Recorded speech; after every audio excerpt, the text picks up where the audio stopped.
Olá pessoal, nesse vídeo vou continuar falando sobre esse livro, Judaísmo e as Origens do Cristianismo, David Flusser, volume 1.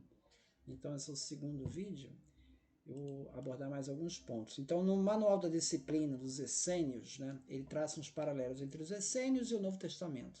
No Manual da Disciplina dos Essênios, ele descreve a ideia da pureza moral como condição para a pureza ritual, que destaca a necessidade de constantes abluções precedidas do arrependimento do fiel.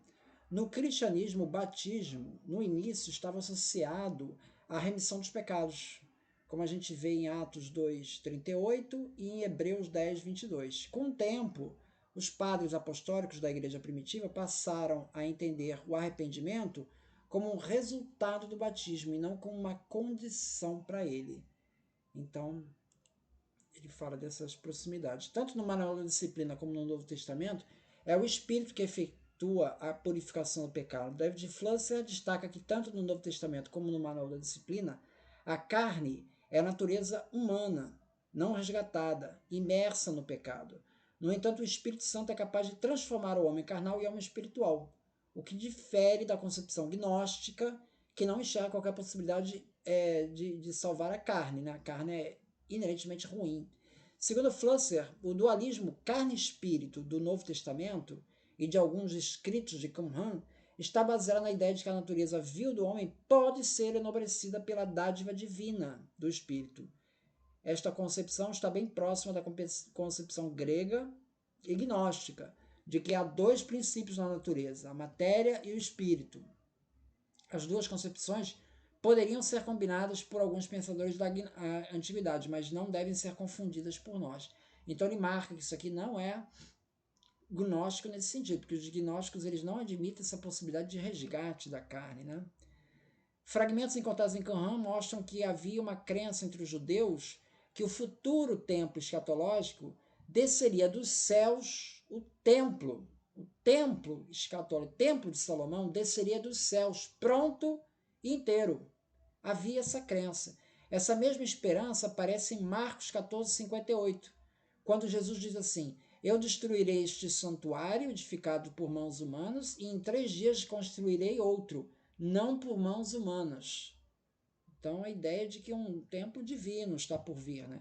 Em Atos 6,14, Estevão é acusado de anunciar a mesma profecia de destruição do templo, feita por Jesus, o que reforça a tese de se tratar um dito autêntico de Jesus, ou seja, de fato Jesus fez essa profecia de destruição do templo.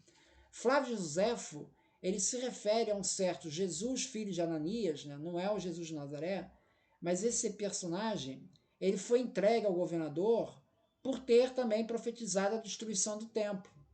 Isso torna razoável supor que o fato de Jesus de Nazaré ter repetido a mesma profecia, ou profecia similar, seria justificativa sim para executar por esta razão. Tá? Flusser destaca as similaridades do sermão da bem-aventurança de Jesus, em Mateus 5, versículos 3 a 5, e o pergaminho de ação de graças dos essênios, encontrado no Mar Morto. Apesar das similaridades com o Midrash comum em Isaías 61, David Flusser conclui que as 3 primeiras bem-aventuranças do Sermão da Montanha teriam sido originadas a partir da seita dos essênios.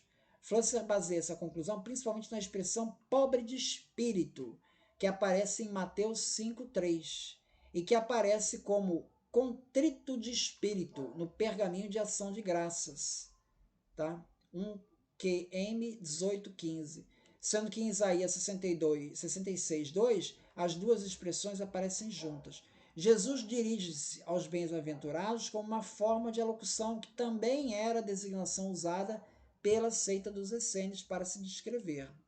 O protestante radical Thomas Munster, lá no século XV, XVI, ele destaca a mensagem revolucionária de Lucas, versículo 1:52, quando diz: ele depôs dos tronos os poderosos e elevou os humildes. Para David Flusser, de fato, a passagem, possivelmente escrita por discípulos de João Batista, não pode ser vista como se referindo unicamente a um tema escatológico.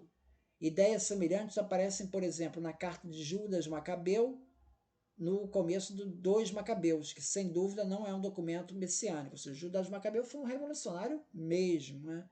Em 2 Esdras 11:42, a mesma tendência nacionalista contra o Império Romano pode ser observada. Diz assim: vós oprimistes os mansos, feristes os pacíficos. E no livro de Enoque, capítulo 96:8, diz: ai de vós, os poderosos, que com poder oprimiram os justos, pois o dia de vossa destruição está chegando. Flusser mostra a similaridade da passagem de Lucas, né, 1:52, com o pergaminho da guerra de Qumran, e em que o radicalismo social está vinculado a uma abordagem nacionalista guerreira. Tá? Mas essa perspectiva revolucionária, né, ela é descartada pelo resto da mensagem, né? Porque pelo resto da mensagem, Jesus manda oferecer a outra face e ele não está convocando ninguém para uma revolução, né? Para David Flusser, João Batista era um dissidente da seita dos essênios, que se opunha ao separatismo sectário essênio. Da mesma forma que o judeu que escreveu a Didaquê também segue essa linha. Então, João Batista teria influenciado Jesus com a doutrina essênia, segundo David Flusser. Em João 12:36, os justos são chamados filhos da luz, que é a mesma designação que aparece nos essênios. Por outro lado, a expressão filhos das trevas está ausente no Novo Testamento. No entanto, existe uma contraposição de trevas e luz em 1 João 2:9. David Flusser observa que nos sinóticos a expressão filhos da luz aparece apenas em Lucas 16:8 e de uma forma que não é toda lisonjeira, de modo que Flusser acredita ser uma tendência, uma referência irônica aos essênios, numa crítica ao separatismo essênio.